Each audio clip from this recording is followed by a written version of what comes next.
Kuna breaking news hapa kuhusu mpango hatari wa kumtoa uhai Mheshimiwa Tundu Antipas Lissu, mwenyekiti wa taifa wa Chama cha Demokrasia na Maendeleo Chadema. Makala hii inaeleza kwa kina japo kwa kifupi kuhusu mpango huo, lakini pia wahusika na jinsi ya utekelezaji kwa mujibu wa taarifa za kuaminika zilizopatikana.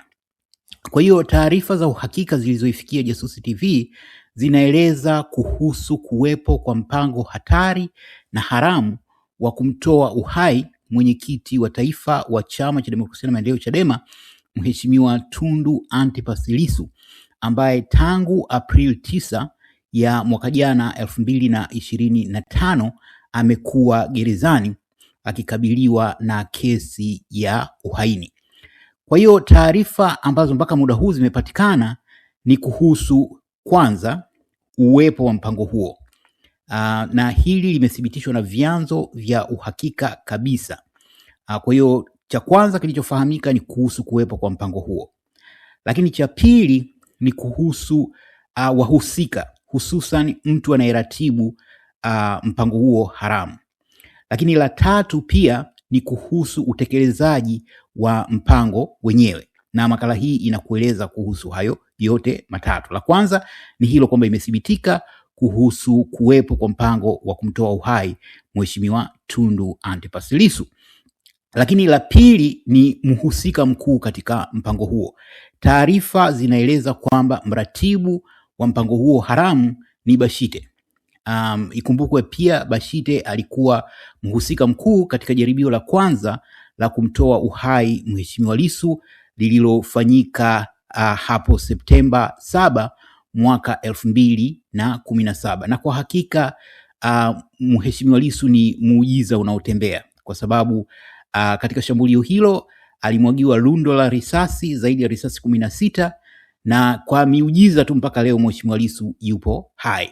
Lakini Mheshimiwa Lissu ni mtu wa miujiza, kwa sababu licha ya hilo kusalimika shambulio hilo katika mazingira ambayo hauwezi kuyaeleza katika lugha ya kawaida, pia aliweza kushinda katika uchaguzi wa kuwania wenyekiti wa taifa wa Chadema uliofanyika Januari mwaka jana, licha ya jitihada kubwa kabisa zilizofanywa na Samia Suluhu Hassan pamoja na mwanae Abduli, ambao walimwaga mabilioni kuhakikisha kuwa Mheshimiwa Lissu hashindi nafasi hiyo, na badala yake mpinzani wake aliyekuwa mwenyekiti wa taifa wa Chadema Mheshimiwa Freeman Mbowe ndio aibuke na ushindi. Hata hivyo katika muujiza usioweza kuelezeka Mheshimiwa Lissu aliweza kushinda. Kwa hiyo ni mtu ambaye amekuwa akiandamwa au akifanya miujiza katika matukio mbalimbali, na hata katika kipindi hiki ambacho amekuwa gerezani sasa inakaribia mwaka mzima, kwa sababu wiki 3 zijazo tarehe 9 ya mwezi wa 4 ya mwaka huu 2026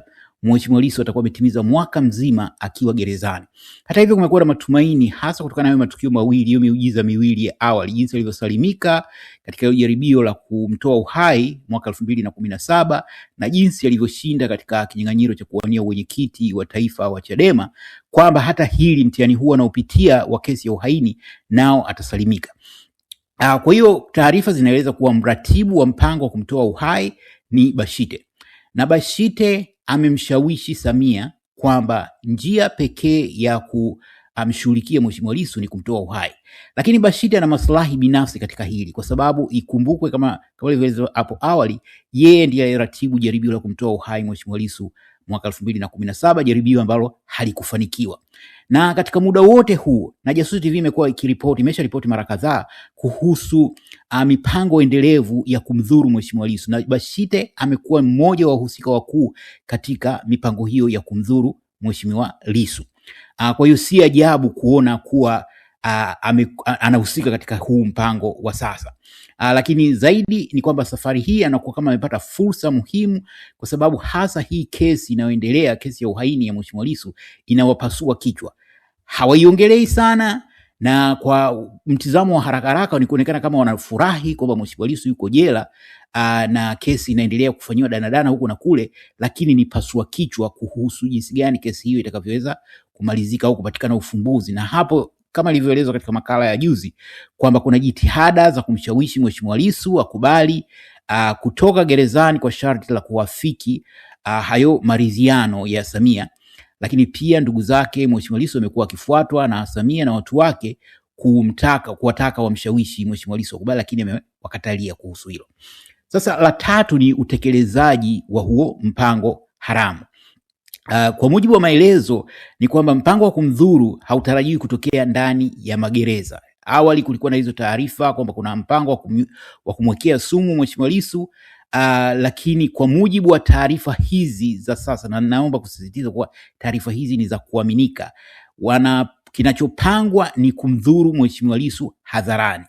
Kwa hiyo aidha wakati anaingia mahakamani kuhudhuria kesi au wakati anatoka mahakamani, au hata tukio kama linaweza kutokea ndani ya maeneo ya uwanja ndani ya mahakama, lakini ni nje ya gereza ndipo ambapo kunatarajiwa kufanyika hicho wanachopanga kukifanya. Na tayari kuna maandalizi ya nini kitakachotokea kati ya sasa na wakati ambapo kunatarajiwa kufanyika jaribio hilo. Kuna uwezekano wa kuibuka kama kijimgogoro fulani ndani ya Chadema wa kutengenezwa, sio mgogoro halisi. Kwa hiyo ni mgogoro wa kutengenezwa, aidha kwa propaganda, kuonyesha kama kuna mpasuko ndani ya Chadema na kitu kama hicho, ili lengo hasa, kwa sababu moja ya mikakati baada ya kufanikisha jaribio hilo ni kusema kwamba Mheshimiwa Lissu amedhuriwa na watu wake, kwamba kuna mgogoro wa uongozi ndani ya Chadema. Kwa hiyo watu wametumia fursa hiyo kumtoa uhai ili kuweza kumuondoa, ili yeye ni mwenyekiti wa taifa wa chama. Kwa hiyo lawama zinapangwa kupelekwa kwa Chadema. Kwa hiyo kati ya sasa au pengine katika siku chache zijazo, haitakuwa jambo la kushangaza zikitokea taarifa kwamba kuna mpasuko ndani ya Chadema, kuna jitihada za kuwania uongozi, au si ajabu akajitokeza watu kwenda kwenye vyombo vya habari na pengine kutengeneza taswira kwamba kuna mtafaruku ndani ya chama cha Demokrasia na Maendeleo, Chadema. Huko nyuma Jasusi TV imewahi kuripoti matukio mbalimbali kuhusiana aidha na Mheshimiwa Lissu au na Chadema yenyewe. Moja ya matukio hayo, kama mtakuwa mnaofuatilia yanayojiri hapa Jasusi TV, ni pamoja na lile la kutaka kumhusisha Mheshimiwa Lissu na mauaji ya Oktoba 29. Kabla ya kuanza kwa kesi, kwa sababu kesi ya Mheshimiwa Lissu ilisimama mwezi wa 10 na ikapita kama miezi mitatu hivi kabla ya kuanza tena mwaka huu. Lakini siku chache kabla ya kuanza kwa kesi hiyo, Jasusi TV iliweka makala hapa na kueleza kwamba kuna mpango unaandaliwa wa kubadili mwelekeo wa kesi, yani kama kuongeza mashtaka ili kumhusisha, kwamba uhaini wanamtuhumu Mheshimiwa Lissu wauhusishe na yaliyojiri Oktoba 29, kwamba kwa upande mmoja yeye ndio alihamasisha maandamano na upande wa pili ni kumbebesha lawama za hao maelfu waliouawa ambao kimsingi wameuawa kwa amri ya Samia Suluhu Hassan, lakini kumekuwa na jitihada kubwa sana za kumsafisha Samia kuhusiana na hilo. Kwa hiyo Jasusi TV iliripoti kuhusu hilo, na hilo mmeshuhudia jaribio ambalo limepelekea sasa hiyo kesi kupelekwa mahakama ya rufaa baada ya jitihada za kutengeneza huo ushahidi wa mchongo wa kumhusisha Mheshimiwa Lissu na matukio ya Oktoba 29 kukwama angalau kwa hatua hii. Kwa hiyo hilo liliongelewa kabla. Lakini jingine ambalo liliripotiwa pia hapa Jasusi TV ni kuhusu mpango wa Samia kuishinikiza tume ya Jaji Chande ili ihitaji Chadema kwa upande mmoja na Mheshimiwa Lissu kwa upande mwingine kuwa ndio hasa watu waliohamasisha yaliyojiri kuanzia Oktoba 29. Na hili limeteleza makala nyingine tena hapa juzi kueleza kwamba hilo liko mbioni, na kilichopelekea ripoti ya Jaji Chande kukataliwa kwa sababu haikuongezewa muda. Kimsingi ripoti waliopeleka kwa Samia ilikuwa ina mzigo wa lawama ulikuwa unamwangukia yeye, kwamba yeye ndio mhusika mkuu wa haya, sio kwa kumtaja, lakini maelezo na ile lugha iliyotumika katika kueleza, kwa sababu walijitahidi wale wajumbe, pamoja na kuwa ni watu wa CCM wa serikali, lakini walijitahidi kuwasilisha maoni ya wadau waliojitokeza kuongea na hiyo tume. Sasa maelezo yale yalikuwa yanamuimplicate Samia.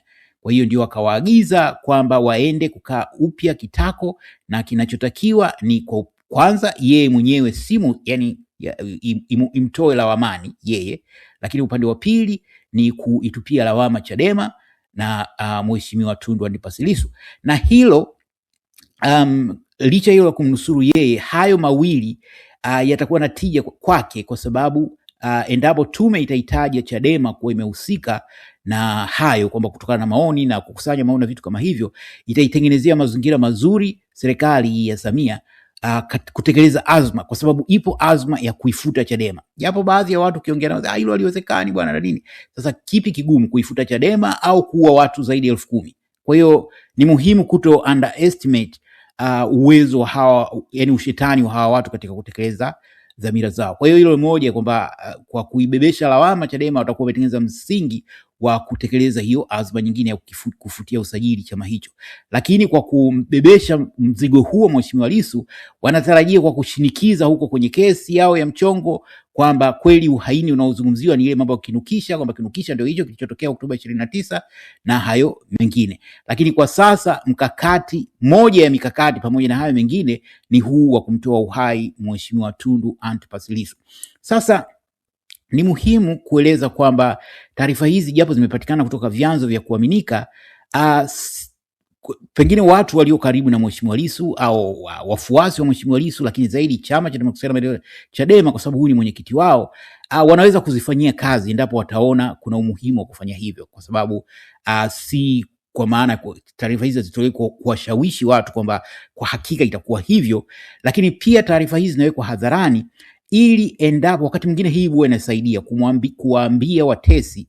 Na mimi binafsi nimetumia hii mara kadhaa huko nyuma, nikipata taarifa sijui kuna mtu katumwa anataka kuja kufanya kitu fulani, napanda hadharani kueleza kwamba nafahamu kuna hiki na hiki na kile. Kwa hiyo labda pengine kuziweka taarifa hizi hadharani pia kunaweza kusaidia kuepusha huo mpango, lakini muhimu kwa Chadema ni kufuatilia na kujiridhisha wenyewe kuhusu hili na kuchukua hatua stahili. Je, una maoni gani kuhusu haya? Karibu tuwe maoni yako hapo chini kwenye comment. Asanteni na kwaherini.